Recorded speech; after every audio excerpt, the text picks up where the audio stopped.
Mr. Alin Armstrong, thank you so much for joining me here today, being a playable character in a sea of non-playable characters. Thank you, sir. Thanks. I haven't seen my stats yet, but I'm happy to be playable.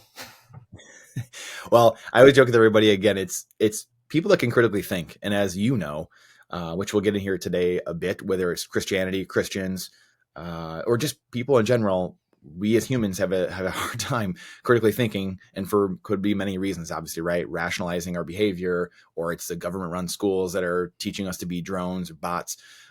You obviously just published The Bible and Bitcoin, which we were just talking about here a minute ago. I'm almost done. It's a very, very fast, very easy read. So simplistic, which is the beauty of a book like this. And this is now battling me for, thank God for Bitcoin, the other orange book over here that I have.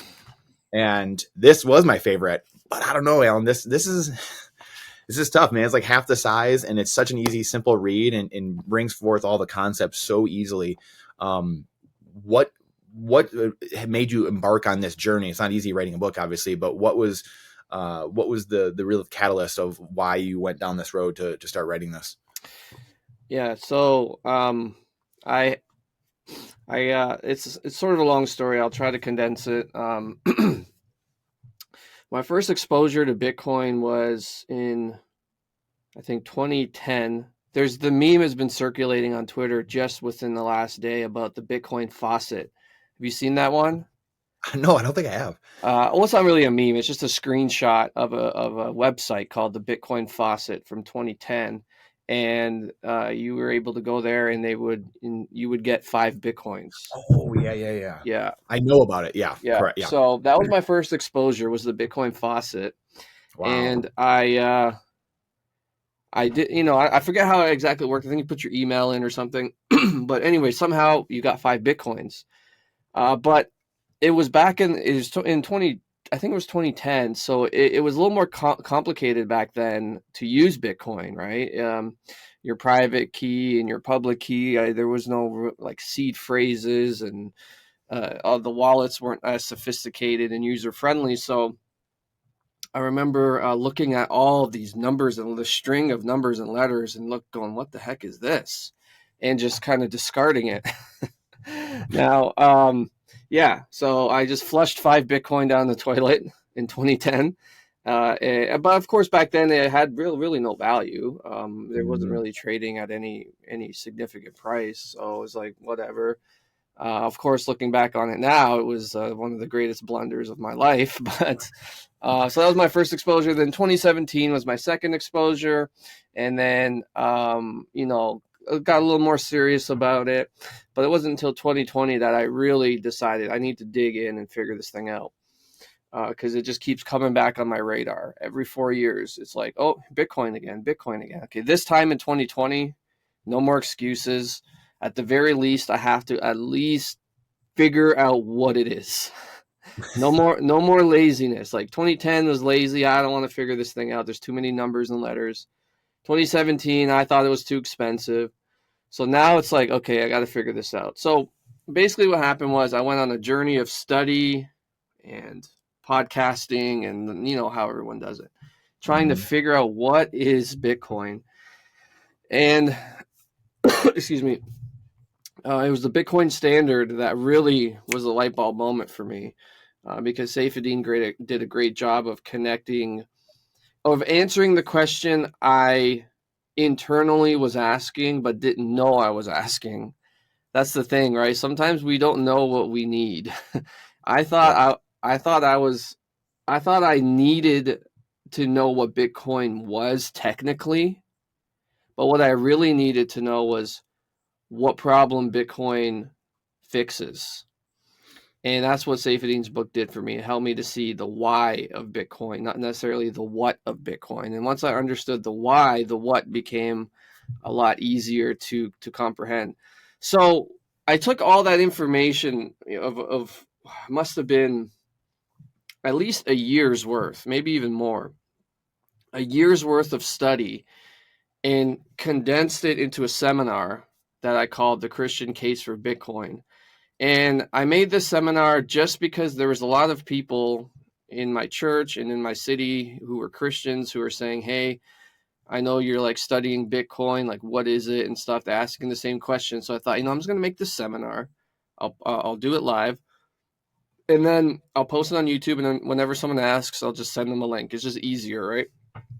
Mm-hmm. So I did that and it was good. And then a little bit later, a couple months later, I was messing around with ChatGPT. It was just came out, right? And I had the idea. I'm like, why don't I take that seminar I did, ask ChatGPT to break it into chapters as if it was a book, and then publish it, right? It's already done. I already did all the work. So I did that.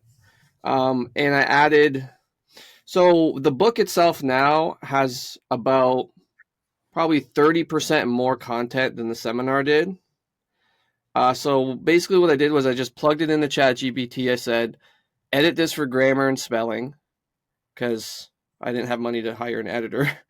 So I had AI do. Now, some people are like, oh, you cheated, AI. No, I wrote the book. It's all my material. I just had it edit the grammar and the spelling. That's all ChatGPT did, okay? Edit grammar and spelling. That's it. Just so that nobody out there says, I just AI'd this thing. I didn't. I just leveraged it for that. And yeah, that's how it came about. Was just really another tool I could use to hand to somebody. And I I purposely made it short and as simple as possible, because I knew the audience that I was trying to reach with this book was like me in 2020, just confused and needed it broken down as simply as possible. So really, this book is my journey to understanding Bitcoin, and trying to condense it in a way. Like, I asked myself the question before publishing this book, what would I have needed to get orange pilled? And I tried to make the book that content. So that's pretty much it. I really just created it so that it could be an easy to use tool for Christians to pass off to other believers who are interested in Bitcoin, and it's short so that they'll actually read it. Because if you hand them a thick book, no one's going to read that.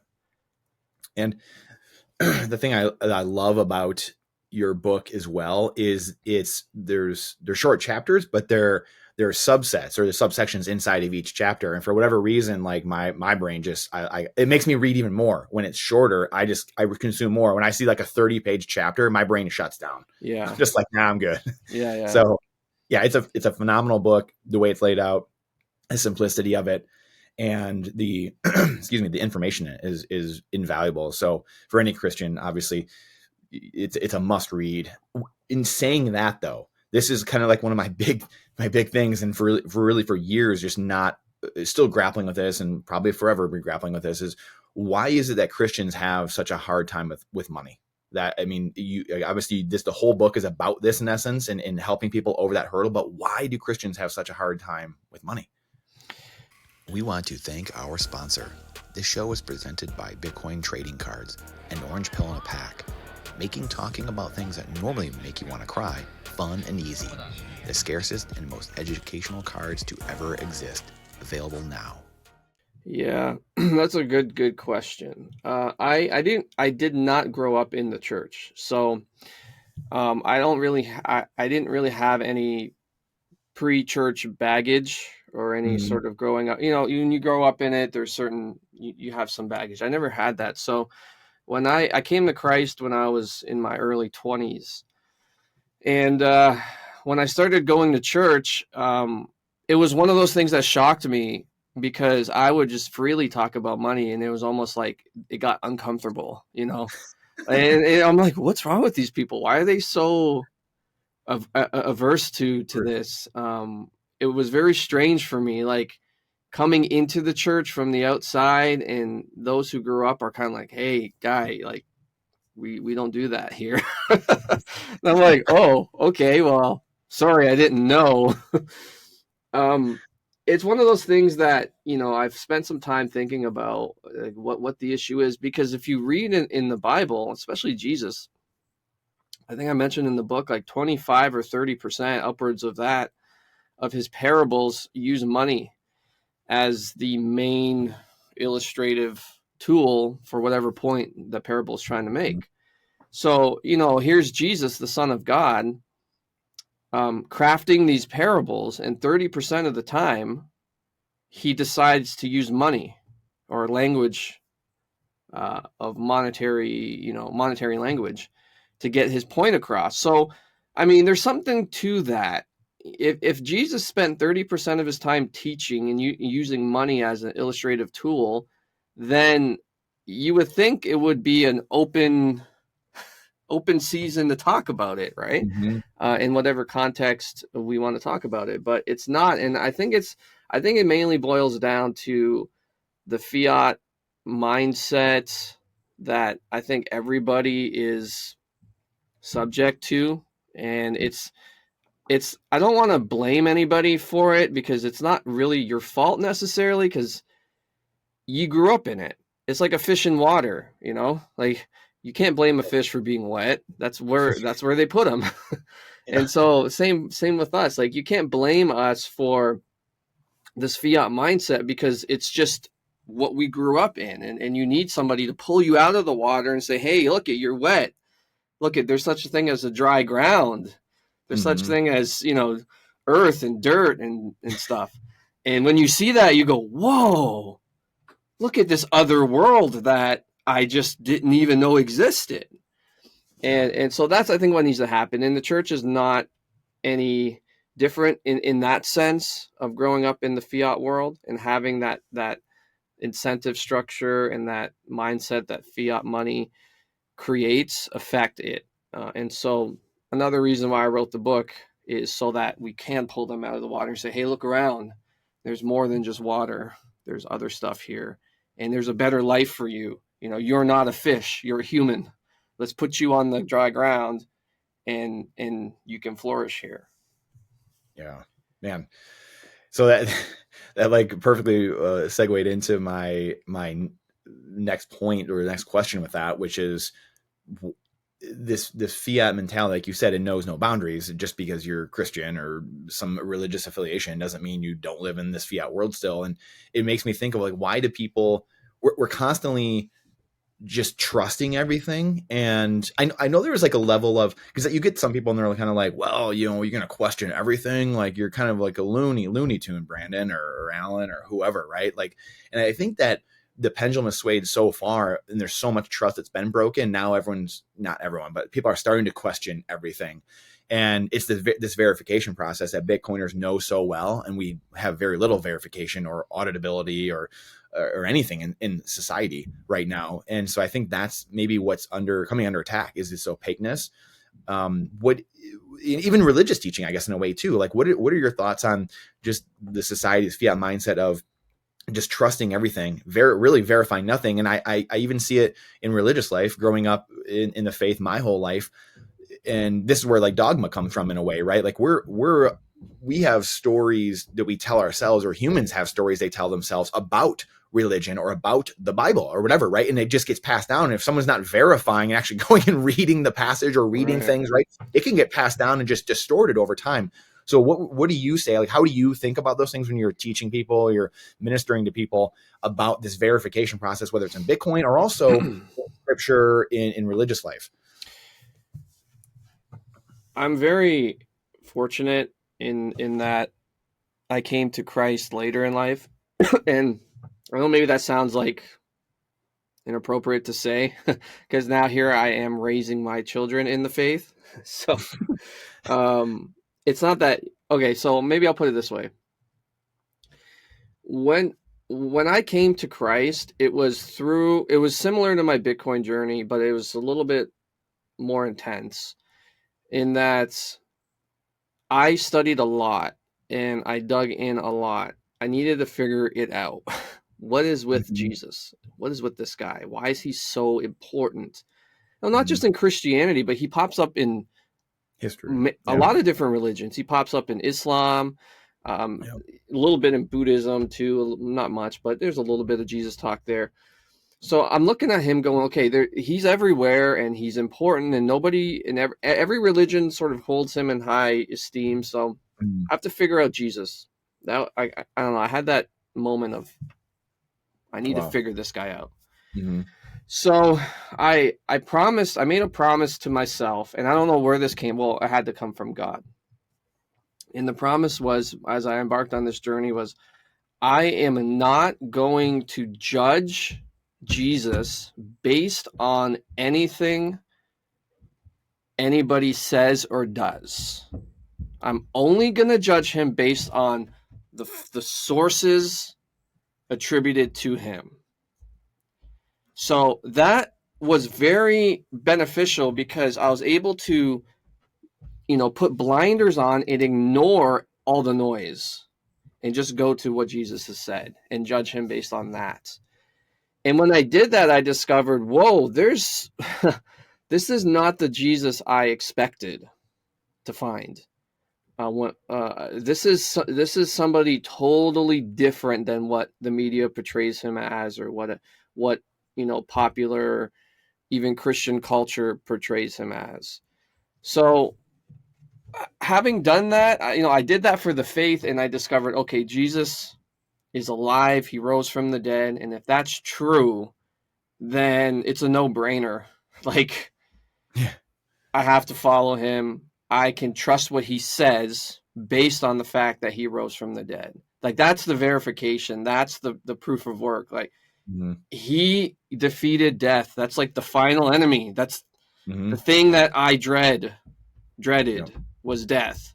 It was like, I don't want to die because I don't know what's going to happen. But then discovering Jesus, oh, he rose from the dead? Well, I can trust what he says about life and death then, because he proved it by his works. So that's, since I've become a Christian, that's how I've thought about everything. Was, okay, block out the noise and get to the bottom of what the truth is here. And maybe that's why Bitcoin, when I actually started studying it, was kind of a no-brainer to me, because it was like, well, okay, here's the problem, here's the solution. Solution makes sense. We're off to the races. So that's how I've thought about everything. That's how I think about everything, is a first principles thing. And when I'm teaching the scripture, it's like, what does it say? Not necessarily what do others think it says, although, it's helpful. Other people can help your understanding. I'm not one of these guys who says I can learn nothing from no one. But it's like, let's get to the root of the cause here. So that's, I don't know if that answers your question, but that's my process, my thinking process. No, that's perfect, because that's, again, it's the crux of, I think, a lot of the ills of society, right? It's just lack of verification, lack of doing any homework, and which has led us down this road. So I love how you laid that out. In saying all that too, is that's where because you're verifying, because maybe it's because you came to Christ later in life, whatever it might be, I guess, and I'll let you answer this part, but is that where your courage comes from? Because, I mean, if anyone has seen your writing or your tweets or anything like that, I mean, there's obviously a lot of courage. Like, I admire your tweets. I admire your courage, and you're someone I look to, and because courage is contagious. And I think that it's something that emanates from you. Is that where this comes from? The verification and doing your own homework. Yeah, yeah. I don't know if it's courage or just stupidity sometimes, but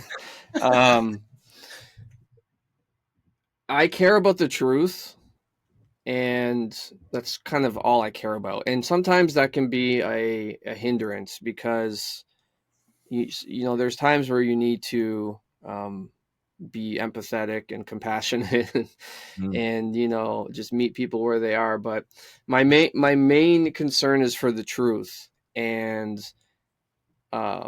sometimes, I've learned through the life of Jesus and his apostles that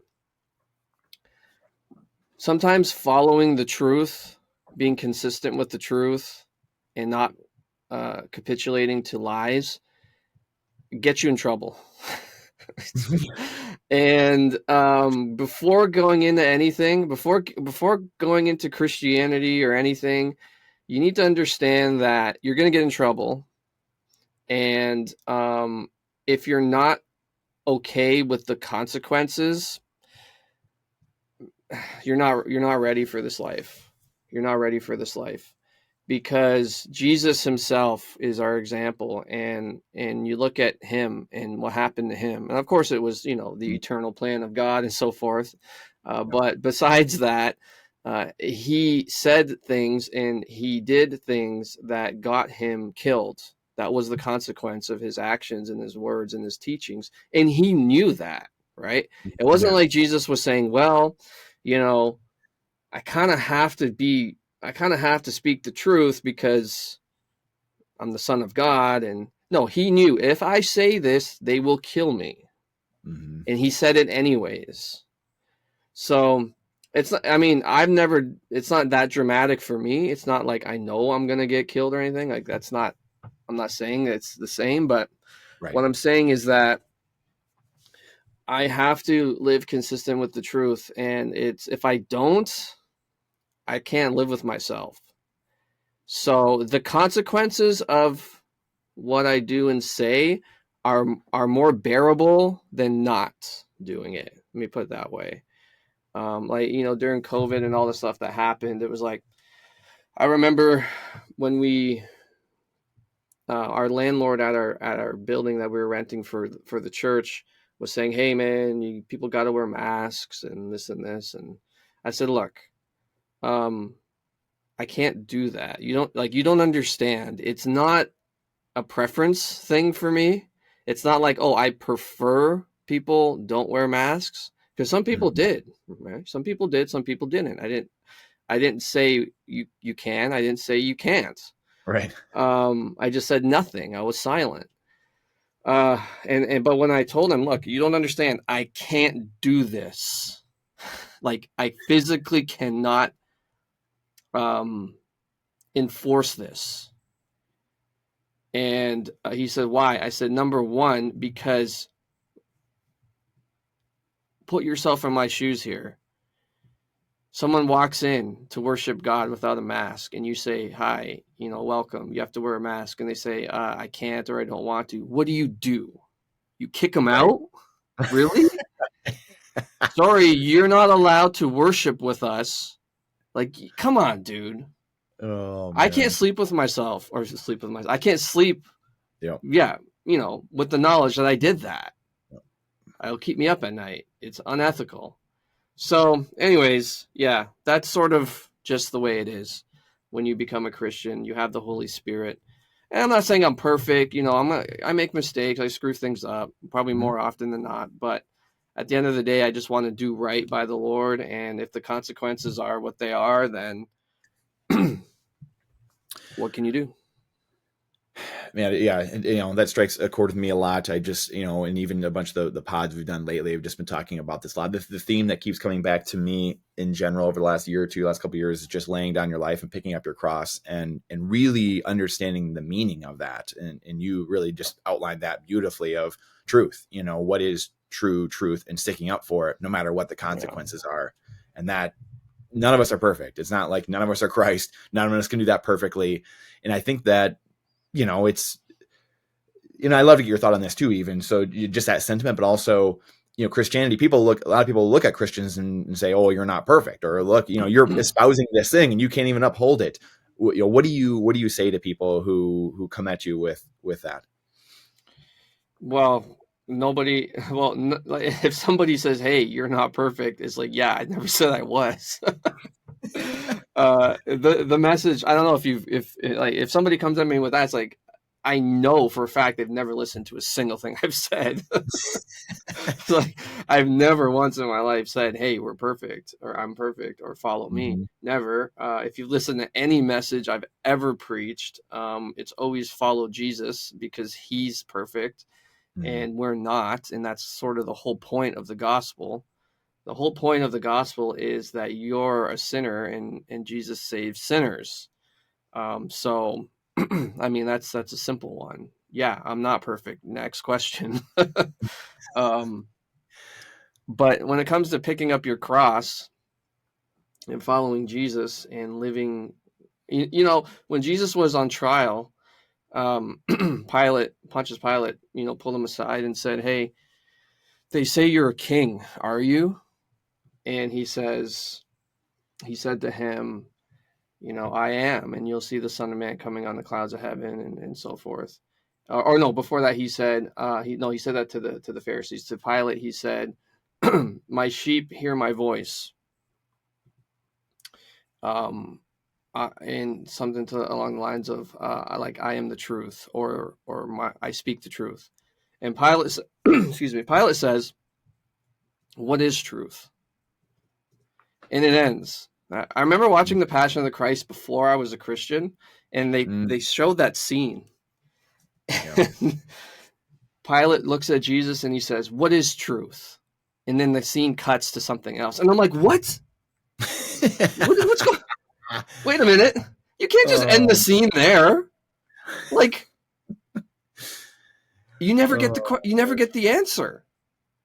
And it bugged me until I read the Bible for myself, and okay, now I understand what's being said here. But before I go, you can't just ask what is truth and then cut the scene with no answer. Like, that whole interaction between him and Jesus was building up to that final apex question, what is truth? Mm-hmm. And then you just don't answer it. Well, the irony in the whole thing was that Jesus said he was the truth. He is the truth. And that's really the tension in that passage, is Pilate is looking the truth in his eyes and missed it. He's looking the truth incarnate is standing before him. And he just told him, hey, like, my sheep hear my voice, I speak the truth, and so forth. And he missed it. He was right. Like, how much closer can you be? What is truth? And Jesus is just like, I'm right here, man. But he missed it. So that's how close I think a lot of people are to the truth. And they ask, what is truth? And they just miss it. That the fact it's right there, man. It's right in front of you. And the scene ends and he walks away. And a lot of people, that's how it is. So picking up your cross and following Christ is really just being committed to truth in fully, and not asking what is truth as Pilate did. Of course, that's an important question, but when you find it, embracing it. I think, I think Paul Washer said, or maybe it was somebody else, I don't know. But I heard somebody once say that everybody loves a seeker of truth. They just hate you when you find it. Because if you go to any college campus, it's like, I'm a seeker of truth and I'm seeking. And everybody will love you and embrace you as long as you never claim to find it. If you claim to find it, then all of a sudden you're a bigot. You're, who do you think you are, imposing your truth on me, right? It's like, just always seek, but never find. Oh man, indefinite search, right? What comes? That's such a great point. What comes first in your mind? I ask a lot of people this. What comes first in your mind in a society or an empire, in just all of your study of monetary history, money, the Bible, religious history?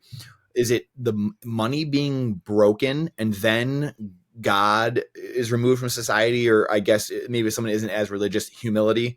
Is it money breaks first and then God, humility, all that kind of goes away? Or is it the society is removing God first and that's removed, humility is removed, and then the money breaks thereafter, and then things start cascading?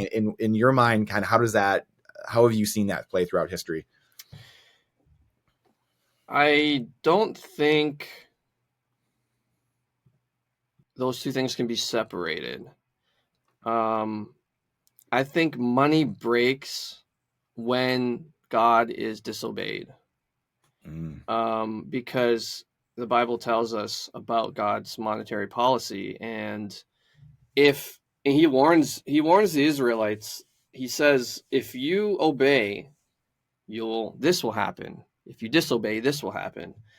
And so he tells them straight up, like, I'm giving you these commands and these laws not to harm you, but to prosper and bless you. And if you do these things, because of the way the earth and the universe is created by me, you will prosper and you'll live long just because of the law. You're just obeying the laws, right? You can't, it's like you can't disobey the laws of nature and expect good outcome. Or you can't jump off a building and expect, well, maybe gravity will just suspend for this moment for me. It's like, it's not going to happen, man. So in the same way with God's moral law, you can't expect to disobey God's moral law and have a good outcome. So that's how I see it. Is it's not like people spurn God and then the money breaks, or the money breaks and then they spurn God. It's they spurn God by disobeying his commands about money.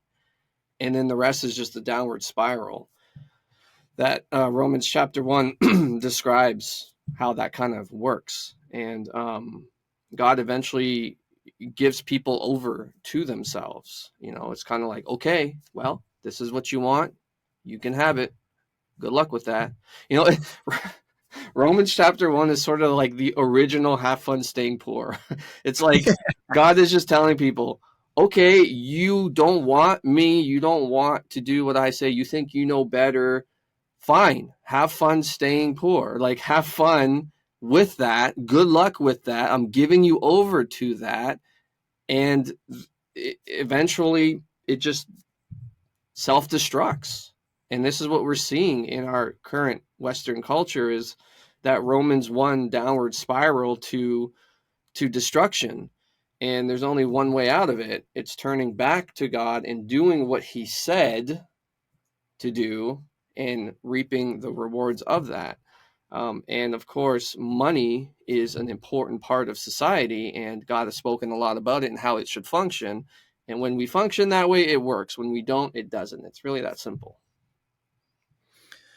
Man, there's so many great passages, and I was thinking, I was like, I want to share some. There's so many like underlines and like notes I've taken and stuff like that. But again, the book is, we'll link to it in here. People have to go check it out because it's not long. It's a great book, so simple to read. And I don't want to sit here just reading passages from the book because people can go read it themselves. But it did really reinforce, many of my beliefs. So I don't, people, that's my bias or my own echo chamber, I guess. Right. But again, it just, you had some different nuance. Again, that's what I love too. Everyone has a different, way you look at something, and then, reading, your thoughts on it really help reinforce or think about things in a way that I hadn't before. So again, it's just such a good book with that.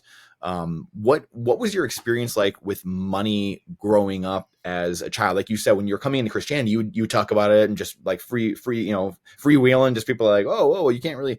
What was your experience like with money growing up? Just family life, and when you kind of first thought about money and just had those inclinations of, something, hey, money, this might be an important thing. So when I was young, like in the book, I tell a story about when I was younger, and I asked my uncle just flat out, like, hey, how much money do you make? And my mom was like, no, but you don't ask that.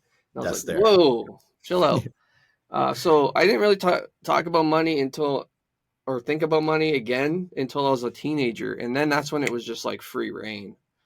It was like, okay, well, it seems as if you need money in this world to function. So I better pay attention. And it got to a point where I wasn't studying. Well, so when I was maybe 16, 17, 18, that season of life, 19 even, I went on a journey of personal development. I read like Rich Dad, Poor Dad, Think and Grow Rich, Jim Rohn. Jim Rohn. I have his CD, Art of Exceptional Living. The CDs, I have them still. I'll never get rid of them. It's just classic. And I would listen to these on repeat. But my thinking was skewed because I thought, if I just listen to this stuff on repeat and read this stuff, I'll get rich. My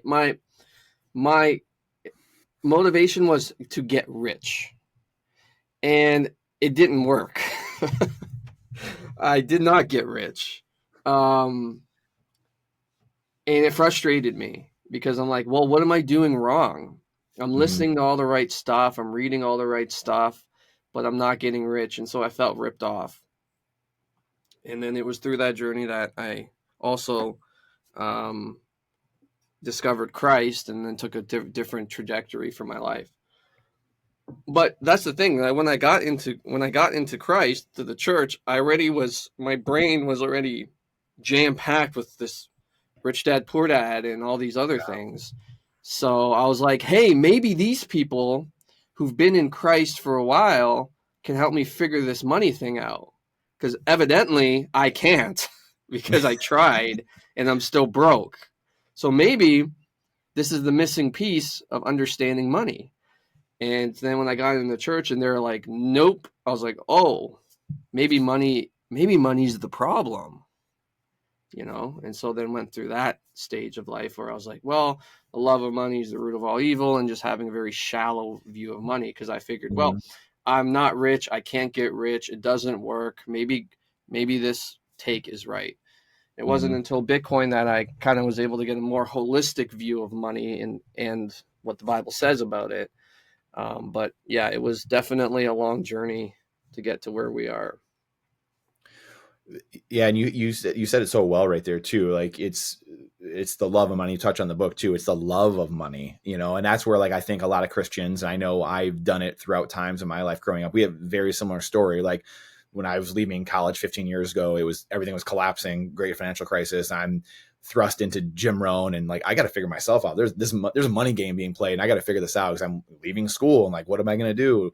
Trying to play hockey, trying to figure things out, and that was Jim Rohn, Robert Kiyosaki, Mike Maloney, gold and silver, personal development, Napoleon Hill, right? All these things. And like you said, very similar story. And you're like, okay, I'm doing the right things, studying thousands of hours of stuff, and then you're like, okay, it's not really doing much after a couple of years, and then you realize, oh, it's the money that's broken. Like you said, it's the money, the money, loving money is the root of evil. Money itself is just a tool. So I think that, again, you lay this out in the book again so beautifully for people to kind of see. But it's such a stark difference or contrast. But that fiat mind virus has really corrupted everybody, whether you're Christian or, like you said, Muslim or whoever you are. This fiat has infected all of us. And it really is that insidious. And again, do a beautiful job doing it and talking about in the book. So right now, as it stands, so we've kind of talked a lot about history and things of that nature leading up to now today. What has you kind of, worked up today other than talking about the book, and you're still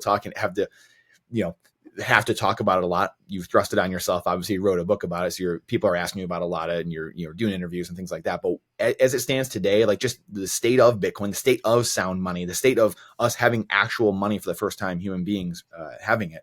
What's the thing that kind of keeps you up at night? What are the things you kind of look at or focus on? Did you look at macro stuff? I know there's so many people that are macro, guys in the community and gals.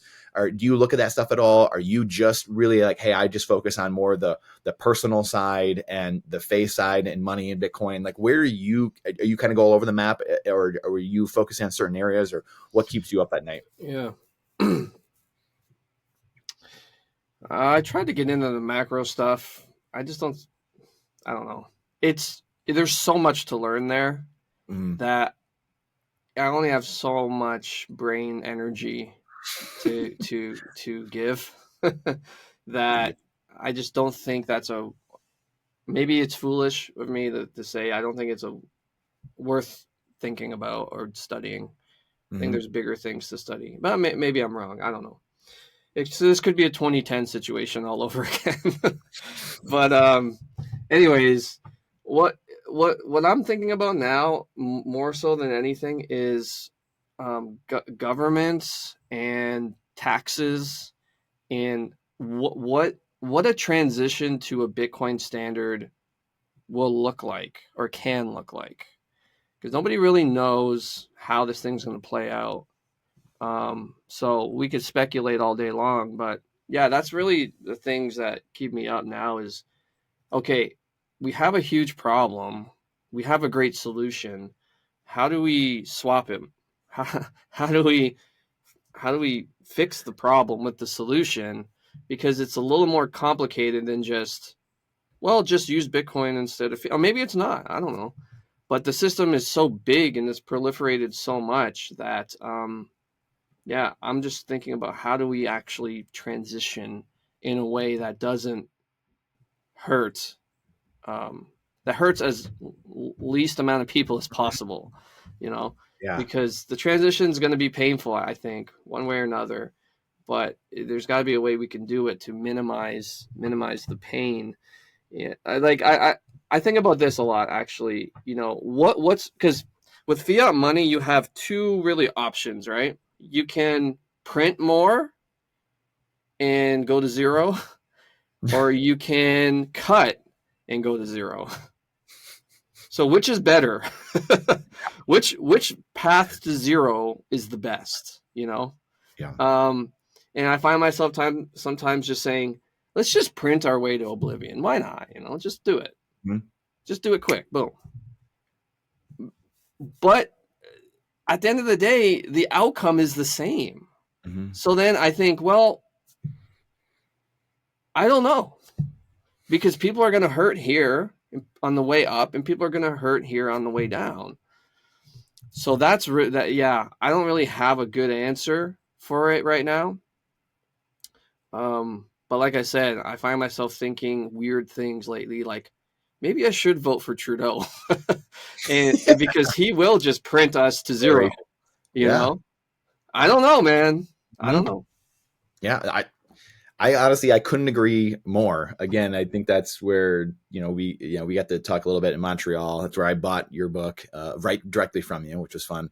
And like every time I've seen your writing or I've conversed with you, like you always similar vibe, similar energy. And it's because I'm the same. Like I don't know, does it make sense? Like number one, the macro.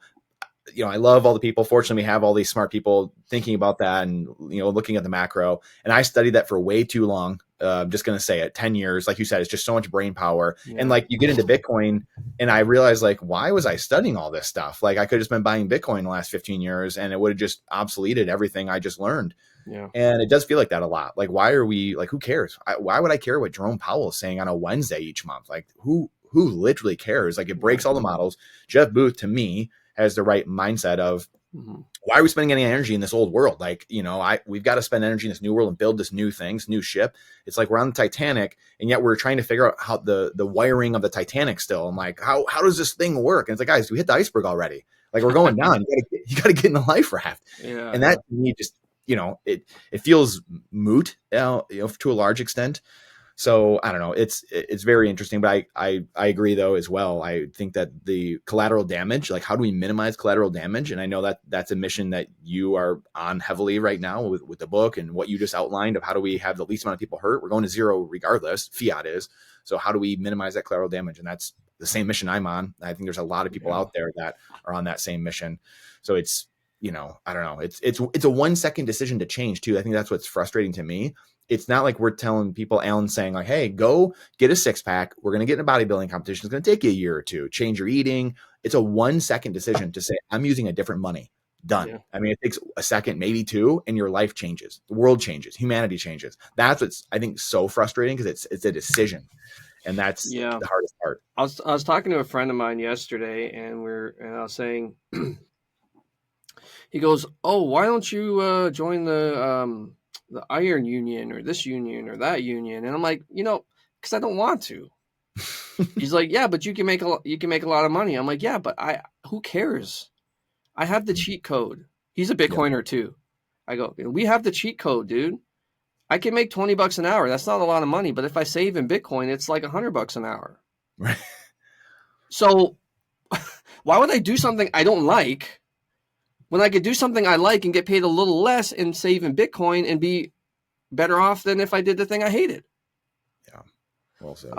So this is how Bitcoin can change your mind and does change your mind about money and about time and about work and all that stuff. Is we have this great cheat code that we could save in this hard money, this sound money, and not have to worry about all the rest of the stuff that we're talking about with the macro and all that. It's like, it's a bumpy ride.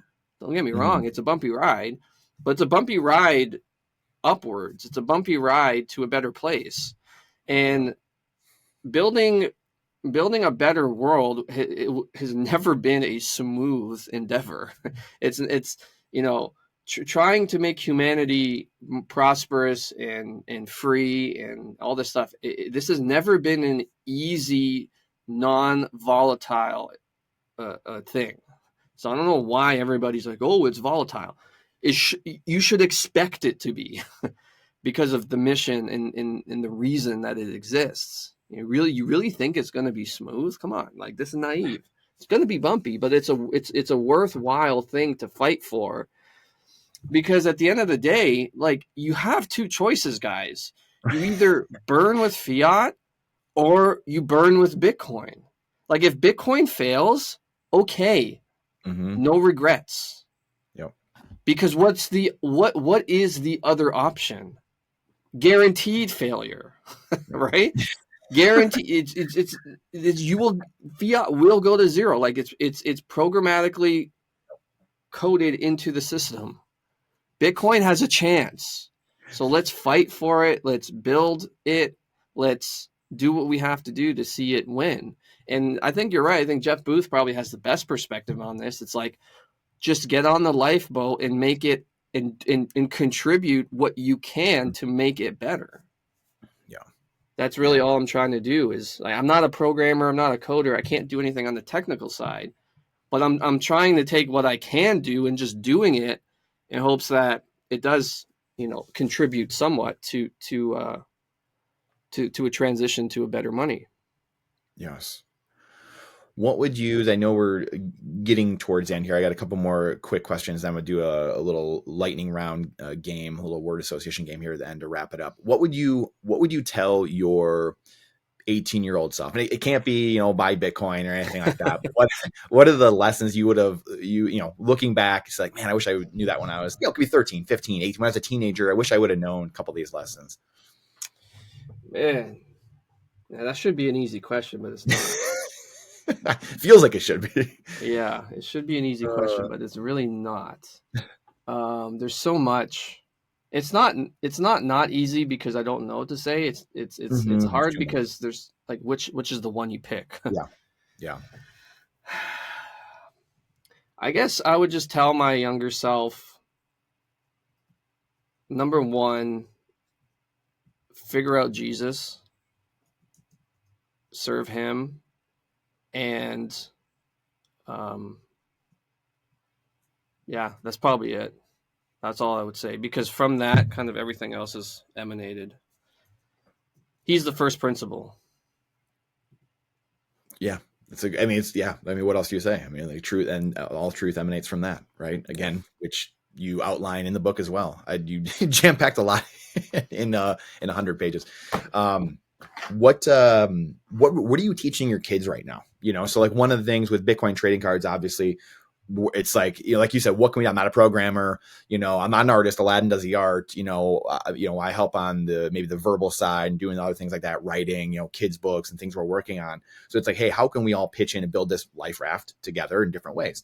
So speaking of the kid stuff, I have 4 little kids, and it's something that's always very deeply on my mind. What are you teaching your children?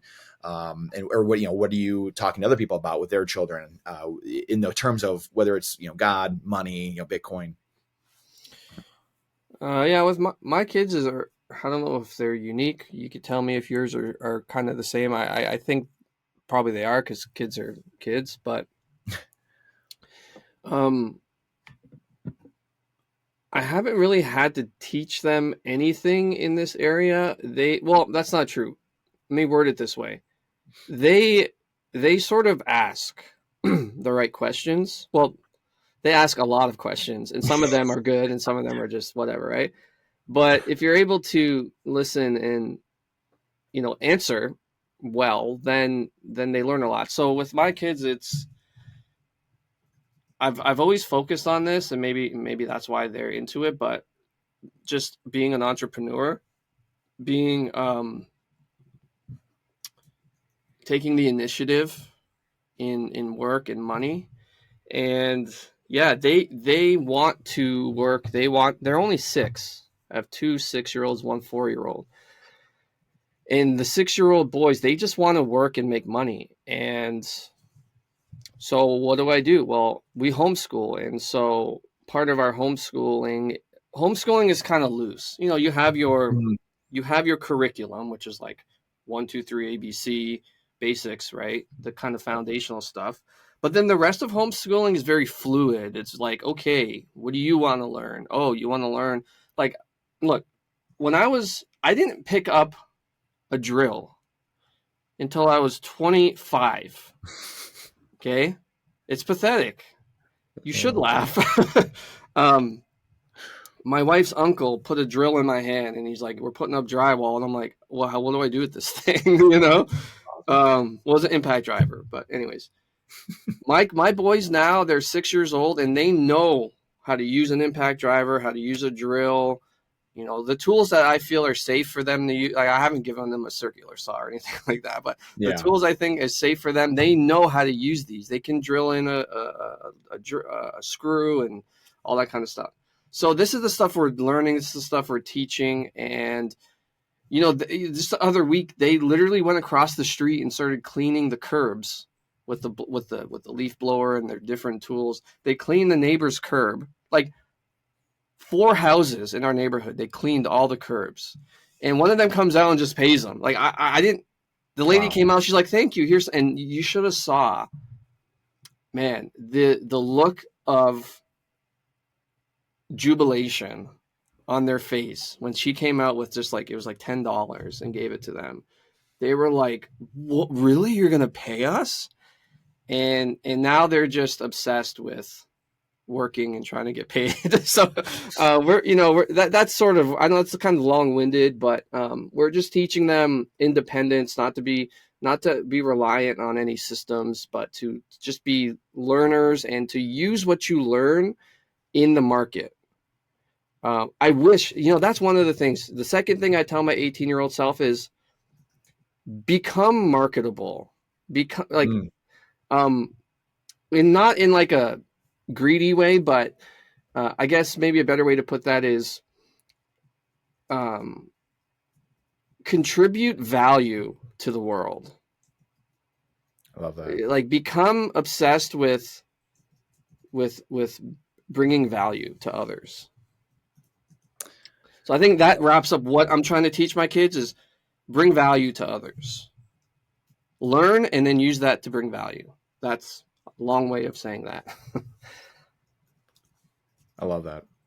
It's the thing I always telling the kids too is just like you said, simple stuff like, leave places better than you found it, like really simple maxims, like that. Like, how can you be valuable, develop skills, or just really, really simplistic stuff of like, leave places better than you found it. Don't leave places trashed, or walk into a bathroom and there's a little whatever tissue on the floor, pick it up, throw it in the garbage, stuff like that. Yeah. I almost, when they went across the street, I was almost like, guys, get back here. Like, don't roam around the neighborhood, But then I was like, I'll just go there and sit with them and let them do whatever. And I'm glad I did that because like they took the initiative. They were like, oh, here's a problem. Our neighbor's house, their curb looks like crap. I'm going to go clean it. And they took the initiative and they were rewarded for it. So like that kind of stuff, I want to reinforce that kind of stuff. Yes. Yeah. And it's tough too. Like you said, in this society we're in, no matter who we are, it's just like you said, you want to like jump up and like, oh, no, don't go do that. And it's just like, man, like when our parents are growing up or whatever, it was like, get out of my sight, get out of my sight. Don't see me for 12 hours. I'll see you at dinner, so different now. But I know we're getting to the end here. So I want to do a little quick word association game sponsored by Bitcoin trading cards. And it's a little lightning round. So a little word association. I got like, I don't know, 15 words or so, and just, respond back with the word that you think of that first comes to your head, or it could be a couple words or a little sentence, but just a little lightning round to finish up here. Let's rock and roll. Satoshi Nakamoto. I don't want to say what came to mind. I might get in trouble. Should I just say it? Yeah. Add him back. Yeah, there you go. I've had I think Samson said that when I interviewed him. I'm just joking. Oh geez. I'm not joking. I think it is, but I don't want to, I'm going to leave the man alone. I'm not going to badger him about it. Yep. The apostles. Faithful, The Bible. True. Fiat currency. Another bad word came to mind. I'll That's say why we call this. I'll say destructive. Oh, I like that. Elon Musk.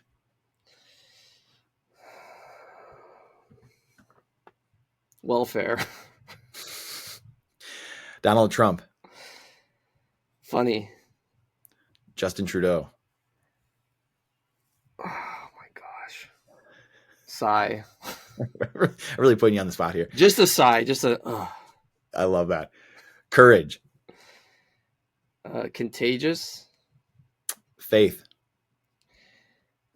Essential. Verify. Verifying. Good practice. Proof of work. Oh, yeah. Should be taught in schools. Altcoins. Fiat. Oh, man, I love it. Personal development. Start young. I love that. How about your calling or your passion? I'm going to say essential. It's essential. You need that. I agree. Last two. Bitcoin trading cards.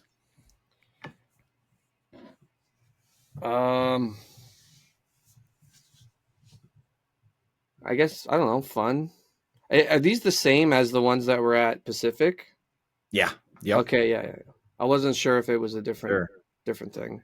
These have a little different border, so they might look a little different. They're yeah, these are the ones with the like a bunch of people have, like there's like a Michael Saylor card and stuff. Yeah. See, yeah, like, I since you're here and you're in it, I would love my own card. Just saying. I would love my own card. well, now you got the I used to be into professional wrestling, and I never achieved it because I quit too early. And we could talk about that why, but I always wanted my own action figure. I thought that'd be the coolest thing to have my own action figure. Never happened, but if I could get a trading card, I think that would suffice. It would suffice. Aladdin made a Satoshi action figure, so we have one so far. So nice. Yes, but yeah, you got the artifacts now. Man, if you make a card and an action figure, I'll be indebted to you forever. Game over. Oh man, it just made me think of all kinds of biblical debt verses. Oh, that's so funny. I love that. Insane that wild, like for whatever reason I went down like a WWE rabbit hole. This is just so random over the weekend, just for like an hour. I went down, like, I don't know how I even got on it on YouTube. Like WWE's YouTube channel is like top 10 in the world or something like that. Really? It's like over 100 million subscribers. That's and like crazy. Yeah, I mean those guys are geniuses, like McMahon and his family and everything or whatever. I mean, they are business geniuses. I mean, it's just that's a whole different story for a different day, for a different pod. But and then lastly, to finish the lightning round, we got sidetracked in the second to last one. The Bible and Bitcoin. Good friends. Love that. Any other projects you're working on right now, or anything else you want to touch on, or meetups or anything you have going on that you want to kind of plug here at the end? I have a course I developed on overcoming porn, so you can check that out. That supports our ministry. It doesn't really, like, if you buy a course, it doesn't go to my pocket. It goes to our ministry, just so people know. And I am working on a book. I don't know what I'm going to call it yet, but it's going to deal with what the Bible says about taxes. And be a sort of, I'm going to try to make it a, how do I say, just like the story of Scripture, but in light of taxes. And as I've looked at it, it's like, there's a lot in there. So it's one of those topics like money, it deals with money, that the church, I think, does a poor job of teaching the sort of whole scripture on taxes. It's not as simple as just pay it, you know. So anyways, yeah, I'm working on that. I hope to have that out hopefully this year, but who knows? These rabbit holes, you don't know how deep they go. So true. I can't wait for that. Like I actually had that on my list to talk to you about. It didn't necessarily fit into what we were going down. Again, another time for different pod, but when it comes out, I mean, we can talk about it later on at that point, maybe later this year or whatever, but tax exempt status for churches. I know, thank God for Bitcoin, the book talked about it. That's one of the things I've really had a problem with for, you know, really all the churches, tax exempt status. Now you're in bed with the government, you know, and it's like, well, I thought we were just, God will provide, guys. Like, let's have faith. Why are we doing this here? Why are we doing this dance with the government? So that's a whole, you could spend hours talking just about that. Yeah. You could. Boy. Where can people find you on the interwebs? You can go to Twitter at Pastor Coin. I got this nice jersey made here. Thank God for Bitcoin. Hooked it up.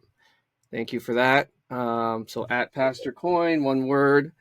Or you could go to thebibleandbitcoin.com. If you want to order bulk copies of the book to hand out to friends, if you pay in Bitcoin on thebibleandbitcoin.com, you'll get a pretty good discount. If you buy more than 4, it's $10 each. So that's like a 33% discount from Amazon. So it's a pretty good deal.